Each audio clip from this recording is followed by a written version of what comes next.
हवामान विभागाने विदर्भात उष्ण लाटेचा अंदाज वर्तविला आहे। या पार्श्वभूमीवर जिल्हा प्रशासनाने नागरिकांसाठी मार्गदर्शक सूचना जाहीर केल्या आहेत। जिल्हा आपत्ती व्यवस्थापन प्राधिकरणाने नागरिकांना उष्ण लाटेपासून बचाव करावा आणि आवश्यक ती खबरदारी घ्यावी असे आवाहन केले आहे।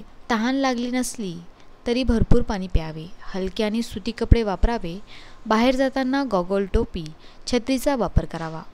उन्हात काम करणाऱ्या व्यक्तींनी डोक्यावर रुमाल किंवा टोपी वापरावी।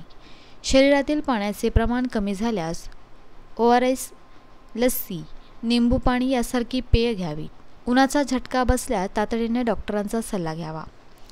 पशुधन आणि पाळीव प्राण्यांना सुरक्षित ठेवावे आणि त्यांना पुरेसे पाणी द्यावे। घरे थंड ठेवण्यासाठी पडदे आणि सनशेडचा वापर करावा।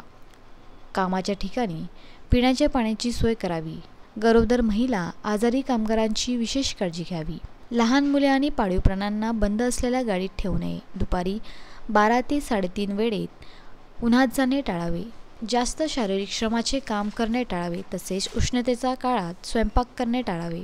उच्च प्रथिनयुक्त आणि शिळे अन्न खाणे टाळावे। मद्य आणि शीतपेय घेणे टाळावे। उन्हात गाडी चालवणे टाळावे आणि ज्वलनशील पदार्थापासून दूर राहावे असे आवाहन करण्यात आले आहे।